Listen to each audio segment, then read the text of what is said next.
Recording लगा दिया।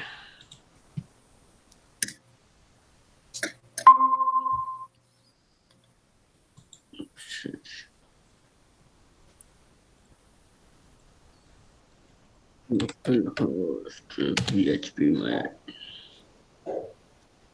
अच्छा, इसमें क्या प्रॉब्लम आई? आपको कहाँ तक गए थे आप? यहाँ पे वो न्यू किया था। अच्छा, आपने न्यू किया। यहाँ पे मैंने क्रिएट टेबल किया था एक अच्छा। करके, तो वहाँ पे फिर ईमेल पासवर्ड वगैरह ये चीजें लिखी थी, तो उसको अच्छा। फिर सेव कर दिया था। अच्छा। उसके बाद नहीं कुछ भी पता चला। अच्छा, उसके बाद ये जगह देखने, इस जगह लेफ्ट साइड पे, जी। यहाँ पे वो आपका डेटाबेस आ जाता है। जिस ठीक तरह है। मैंने कल बनाया था, ये जुबैर डीबी के नाम से। जी। ये सबसे आखिर में अगर आप देखें, तो इसको मैं अभी क्लिक करूंगा अगर, तो ये मेरे पास इधर टेबल खुल जाएगा इसका राइट साइड पे। जी। जितने भी इसके अंदर, अभी जिस तरह इसके अंदर हमने कल एक ही टेबल बनाया था, ये टेबल आ गया। अगर मैं टेबल के नाम के ऊपर क्लिक करूंगा तो उस टेबल के कॉलम आ जाएंगे आगे। जी। तो इस तरह इसको आपने इस्तेमाल करना है। तो अब समझ आई? ठीक है। हो गया। अगर मैं सारा डाटा डिलीट करके दोबारा करना चाहूँ शुरू से शुरू, तो? अच्छा देखो, अगर तो आप, जिस तरह ये डाटा मैंने इंसर्ट करवाया हुआ है, जी। इसको आप खत्म करना चाहते हो, तो सिंपली आप, पहली बात तो ये कि एक एक करके भी डिलीट कर सकते हो। जी। अगर एक एक करके डिलीट नहीं करना, तो आप क्या करोगे जी? चले पहले मैं आपको एक एक करके डिलीट करवा देता हूँ, एक मिनट ठहरें। ये इसको बना देते हैं प्रोडक्ट 3। मैं सिर्फ अभी एक दो और ऐड कर रहा हूँ डाटा, ताकि आपको मैं दिखा सकूँ। मैं भी ऐसे ही यहाँ पे ऐड कर रहा था, वो कर ही नहीं रहा था। मैं बताता हूँ आपको। अच्छा, अभी क्या है कि जिस तरह हमने 3 को डिलीट करना है, मैं डिलीट पे क्लिक करूंगा तो यहाँ पे मुझसे पूछेगा ओके, तो मैं कहूँगा ओके। तो वो 3 जो है वो बीच में से रिमूव हो गया। लेकिन मैं चाहता हूँ कि सारे इकट्ठे ही हो जाएं, काफी सारे हैं, मैं चाहता हूँ सारे हो जाएं। तो ये जी। चेक ऑल का ऑप्शन आता है, मैं चेक ऑल पे क्लिक करूंगा, ये सारे चेक ऑल हो जाएंगे। ठीक हो। अब मैं यहाँ पे डिलीट का, ये नीचे वाला जो डिलीट का बटन आ रहा है, अगर मैं इसको क्लिक करूंगा तो सारे ये टेबल मेरे पास आ गए हैं। मैं इसको यस करूंगा तो वो सारे उसने डिलीट कर दिए। तो इस साइड में से जो बनाई होगी वो भी डिलीट हो जाएगी? क्या बनाया होगा? अगर साइड में वो नाम बनाया होगा नहीं डेटाबेस, नहीं, वो इससे डिलीट नहीं होगा। ये ये रहता है वो? हाँ, वो अभी तो ये हमने, ये जो मैंने अभी आपको डिलीट करने का तरीकेकार बताया है, ये हमने टेबल के अंदर अंदर जो डाटा होता है ना, उसको डिलीट किया है। ठीक हो। तो अगर हमने, अब मिसाल के तौर पे आपने टेबल को डिलीट करना है, जी। तो मतलब हमने टेबल के अंदर डाटा तो डिलीट करना सीख लिया। चले पहले टेबल को डिलीट करने से पहले आपको इंसर्ट करने में भी प्रॉब्लम आ रही थी डाटा। जी। तो ये इंसर्ट का ऊपर ऑप्शन आ रहा है हमारे पास। जी। इसको मैं क्लिक करूंगा तो मेरे पास ये फॉर्म खुल जाएगा एक, जी। जिसमें मैंने जो जो कॉलम बनाए होंगे, नेम, प्राइस, इमेज, डिस्क्रिप्शन। तो ये मेरे पास कॉलम आ गए, मैं इनके अंदर डाटा लिखूंगा। ये पहली को छोड़ के इसके अंदर आपने डाटा नहीं लिखना। मतलब इधर डाटा नहीं लिखना, बाकी इधर भी लिखोगे आप, इधर भी लिखोगे, इधर भी लिखोगे, इधर भी लिखोगे। और ये गो पे क्लिक कर देना है आपने। जी। आपने यहाँ से किसी भी चीज को सिलेक्ट नहीं करना, जैसा है वैसा रहने देना है। जी। तो वो डाटा इंसर्ट हो जाएगा, ठीक है। ठीक है। अच्छा, उसके बाद अब आपने इस प्रोडक्ट्स को, जो ये हमारा टेबल है, मैंने अब डेटाबेस पे क्लिक किया, ये जुबैर टीबी पे, और ये मेरे पास उसके टेबल सामने आ गए हैं। जी। अब मैं चाहता हूँ कि ये प्रोडक्ट्स का टेबल है, इसको मैं डिलीट करना चाहता हूँ। जी। तो ये ड्रॉप का एक बटन आ रहा है, ठीक हो। हम इसको करेंगे ड्रॉप। तो अब मैं इसको करूंगा ओके। अभी सिंपली आपने ओके करना है, आपका टेबल हो गया डिलीट। जी। अभी सिर्फ आपका टेबल गया है, लेकिन आपका डेटाबेस अभी भी वहां पे मौजूद है। जी। और आप नया टेबल यहाँ पे क्रिएट कर सकते हैं अभी भी। अब आप चाहते हैं कि उस डेटाबेस को भी डिलीट करना है, तो हम क्या करेंगे कि डेटाबेस को डिलीट करने के लिए हमें क्यूरी के साथ काम करना पड़ता है। तो अभी मैं वो चाह रहा हूँ कि क्यूरी आपको ना बताऊं, वो ड्रॉप डेटाबेस की क्यूरी होती है। वो क्यूरी मैं आपको बाद में बताऊंगा। उसका क्या होता है कि हम ये ऊपर लिखा आ रहा है ना, PHP माई एडमिन, जी इस पे हम एक बार क्लिक करेंगे, हम होम पेज पे आ जाएंगे। होम पेज पर आने के बाद ये SQL का आ रहा है ऑप्शन। जी तो या फिर ये डेटाबेस को अगर आप क्लिक करते हैं तो यहाँ पे वो सारे डेटाबेस तो आपको नजर आ रहे हैं। यहाँ से भी आप उसको ड्रॉप कर सकते हैं, लेकिन जो हम तरीकेकार करेंगे आपको मैं सिखाऊंगा। और ये SQL का ऑप्शन आ रहा है, इसको हम क्लिक करेंगे। यहाँ पे हम वो क्यूरी एक रन करेंगे, जिससे हमारा वो डेटाबेस डिलीट हो जाएगा। लेकिन अभी आसान लफ्जों के लिए मैं आपको बताता हूँ, हम क्या करेंगे। PHP माई एडमिन में चले गए, जी डेटाबेस पे चले गए। अब जी मैंने देखना है कि मैंने कौन सा डेटाबेस डिलीट करना है। तो मैंने ये जुबैर DB को डिलीट करना है। जी तो मैं इसको चेक लगाऊंगा यहाँ से, जी और ये नीचे ड्रॉप का ऑप्शन आ रहा है। ठीक हो। मैं इसको ड्रॉप पे क्लिक करूंगा तो मुझसे पूछेगा कि आप इसको सच में खत्म करना चाहते हैं। मैं कहूंगा ओके। तो जी वो मेरा डेटाबेस अब आपके सामने यहाँ से जा चुका है। जैसे अभी ये बनाया था जुबैर डॉट, ये अब एक बार बना के दिखा रहे थोड़ा हाँ में। जी, मैं बना देता हूँ। बनाने के लिए सिंपली न्यू पे क्लिक करेंगे। जी जुबैर DB एक मैंने नाम रख लिया, मैं और किसी चीज को चेंज नहीं करना, क्रिएट पे क्लिक कर दिया। जी अब मेरे पास एक डेटाबेस ये लेफ्ट साइड पे बन के आ गया, अगर आप नीचे देखें तो, ठीक ये हो। वाला। जी अच्छा, उसके बाद अब मेरे पास ये कह रहा है कि कोई टेबल फाउंड नहीं, मतलब इस डेटाबेस ही नया बना है, इसमें कोई टेबल ही नहीं है अभी तक।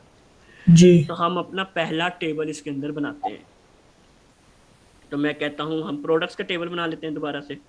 जी और यहाँ पे मैंने इसको बताना है कितने कॉलम्स। ये अंदाजन बंदा पहले सोच लेता है कि ये चीजें होंगी, और अगर बाद में कम ज्यादा करना हो तो वो हो जाता है, उसका मसला कोई ऐसा नहीं है। जी अभी फिलहाल के लिए चले हम 4 रख लेते हैं और गो करते हैं।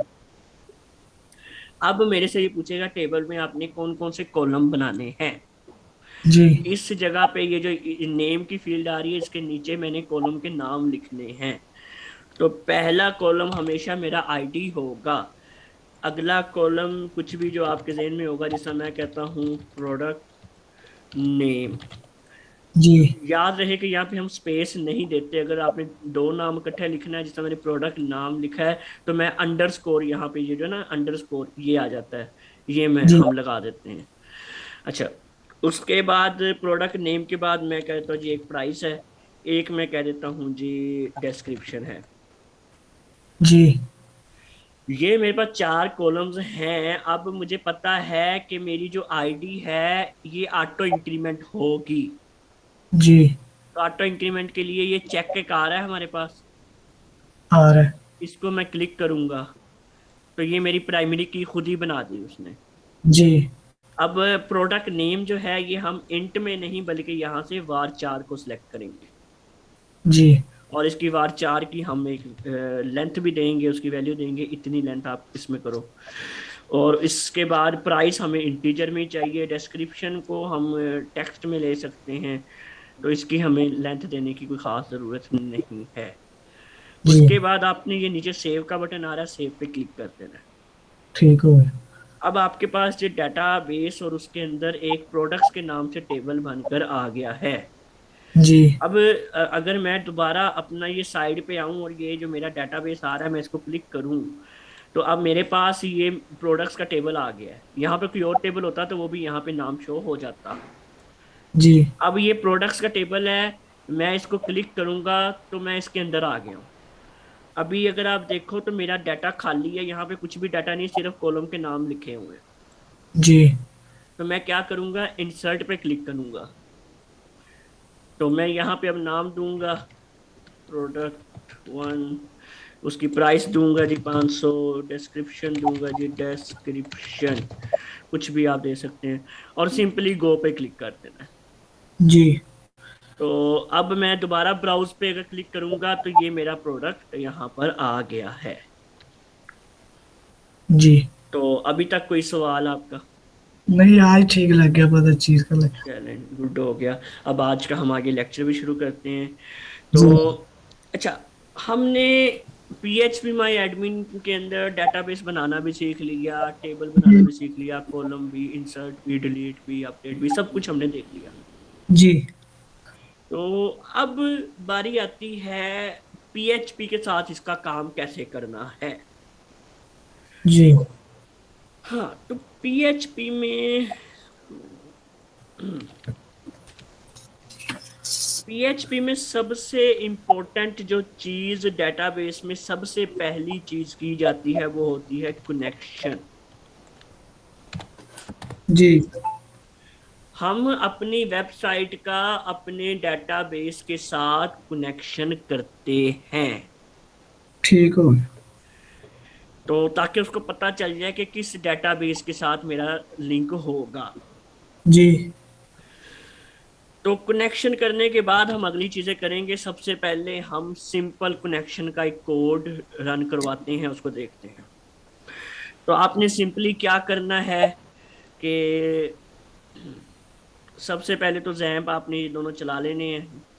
उसके बाद हम जी अब अपना कोड ओपन करते हैं यहाँ से। नहीं, ये नहीं था।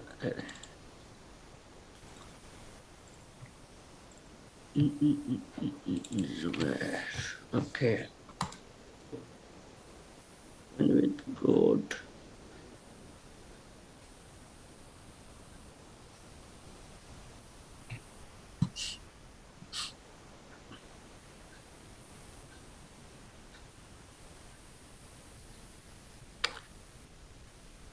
ओपन, अच्छा जी, ये आपका कोड आ गया। अब हम चाहें तो कनेक्शन की फाइल कहीं पे भी लिख सकते हैं।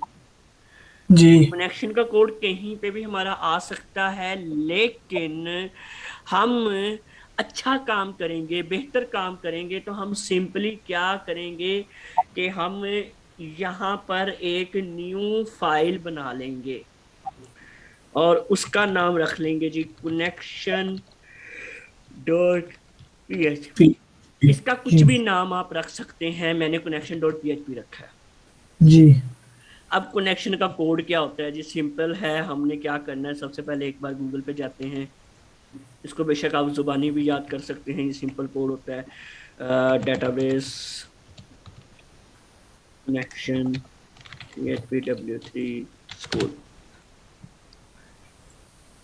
पहला लिंक हम क्लिक कर लेते हैं। सिंपली ये आपके पास एक कोड यहाँ पे है, मैं इसको आपको सारा लाइन बाय लाइन समझाता हूँ, एक बार हमारे पास ये आ जाए। अच्छा, अब क्या होता है देखिए। सबसे पहले हमने, एक बार आप नीचे वाली चीज को भूल जाएं, इस चीज को आप भूल जाएं कि ये क्या है। जी। सबसे पहले हमने आ, क्या करना होता है कि हमें पता होना चाहिए कि कनेक्शन करवाते कैसे हैं। जी। कनेक्शन करवाने का सिंपल तरीकेकार होता है। अच्छा, आपने नहीं, अभी ऊपनी पड़ी होगी आपने। एक छोटा सा बेसिक सा कॉन्सेप्ट है ऊप का, मतलब कि ऑब्जेक्टिव ओरिएंटेड प्रोग्रामिंग का, कि उसमें क्लासेस बनती हैं। वो एक छोटा सा कॉन्सेप्ट, मतलब कॉन्सेप्ट वो काफी बड़ा है, लेकिन मैं बस उसका एक छोटा सा ओवरव्यू दूंगा कि उसमें क्या होता है कि जब हम बड़ी प्रोग्रामिंग करते हैं, जब हम इस लेवल को आगे लेके जाते हैं, तो हम क्या करते हैं, हम क्लास बना लेते हैं किसी चीज की, कि एक चीज हमें बार बार ना करनी पड़े, उसका एक क्लास बना लेंगे। बाद में बस उसी क्लास को हम चलाते रहेंगे आगे ऑब्जेक्ट बनाकर। जी।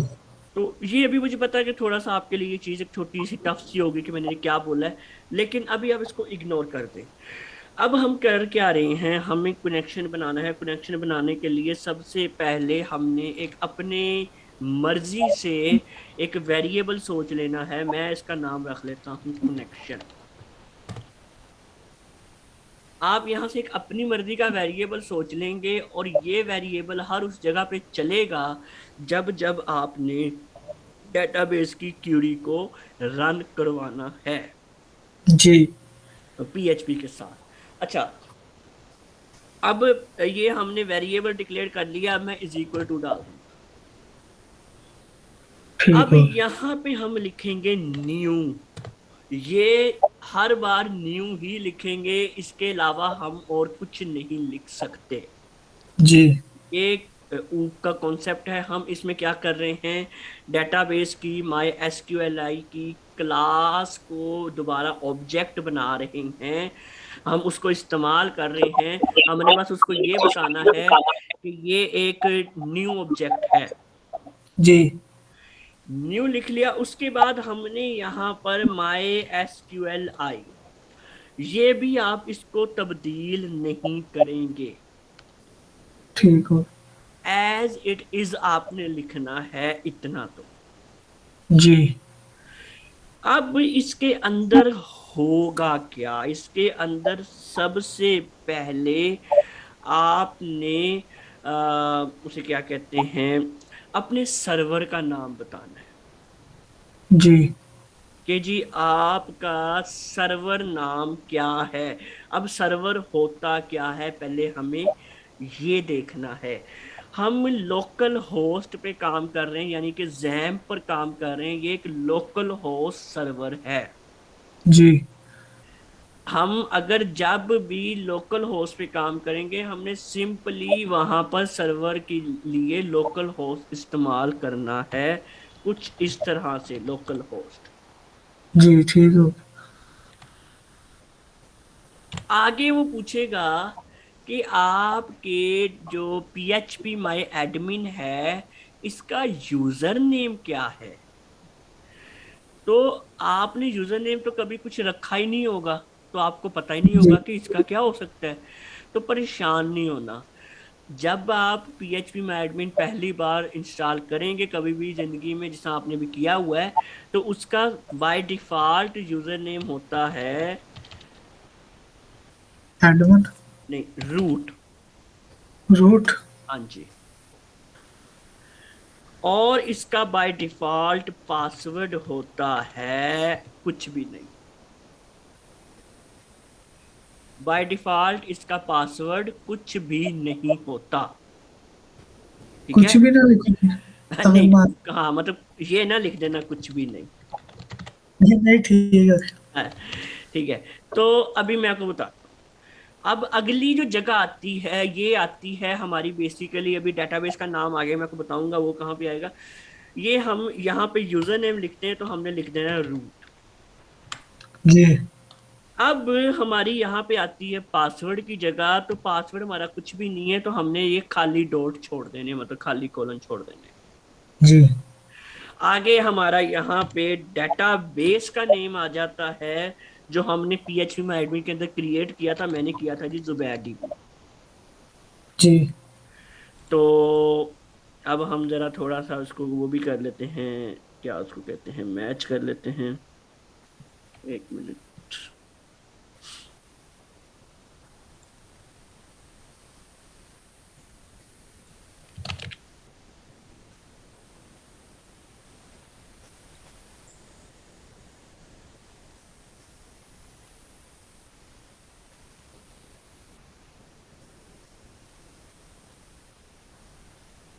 चलो सही है, देखते हैं।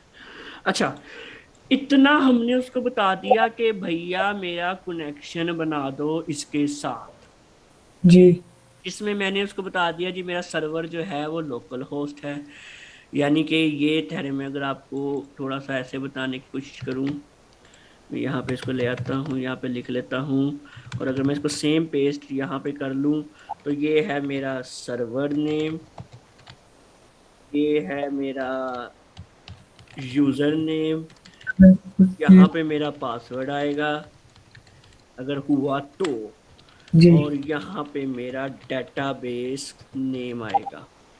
जी तो ये समझ लग गई। इसी लाइन में आपने चलना है, इनकी पोजीशन को रद्दे बदल नहीं कर सकते, मतलब एक पहले आ जाए दूसरा बाद में, ये हम नहीं कर सकते। जी हमेशा याद रखना है, पहले आपका सर्वर नेम आएगा, फिर आपका यूजर नेम आएगा डेटाबेस का, फिर आपका पासवर्ड अगर है तो, नहीं तो खाली जगह छोड़ देंगे ऐसे, और आगे आपका डेटाबेस का नेम आएगा। जी आपका कनेक्शन क्रिएट हो गया है, समझो इतने में आपका काम मुकम्मल हो गया है, बस इतनी लाइन में। जी लेकिन हम एक और काम भी करते हैं, वो ये करते हैं कि अगर अगर एरर आ रहा है तो डेटाबेस कनेक्शन नहीं हुआ, हमारा कोई पासवर्ड गलत है, हमारा कोई यूजर नेम गलत है, डेटाबेस का नाम गलत हो गया है, कोई ऐसा मसला आया तो हमें एरर पता चलना चाहिए। अभी जी ये कोई एरर नहीं बता रहा, सिर्फ ये अभी मैं अगर इसको करूं और मैं अगर करता हूँ जी लोकल होस्ट, और मैं जुबैर के फोल्डर में जाता हूँ और मैं कनेक्शन डॉट पीएचपी में जाता हूँ, तो इसने मुझे कोई ऐसा पासवर्ड, वो उसे क्या कहते हैं, ऐसा एरर नहीं बताया कि बेसिक एरर क्या है। इसने मुझे एक छोटी सी लाइन लिख के दे दी, नो पासवर्ड ये वो। अब एरर, प्रॉपर एरर के लिए हम क्या करते हैं कि हमारे पास यहाँ पर एक छोटा सा मेथड होता है। इफ तो मैंने आपको पहले ही सिखा दिया था। उसके अंदर हमारा यहाँ पर एक इसके आगे सेमीकोलन। अच्छा, हमारा यहाँ पर, अच्छा ये जो नाम है ना, ये आपने कनेक्शन का रखना है, ये इन्होंने कौन रखा हुआ है। जी अच्छा, ये जो चीज है ना, ये चीज, इसका चाहे रट्टा मार लेना, चाहे जो मर्जी कर लेना, ये सेम रहेगी जब आपने देखना है कि क्या एरर तो नहीं आया। जी ये इफ लगी है, इफ तो लगानी आती है आपको। जी जी आते इफ में देख रहा है कि क्या एरर तो नहीं आया।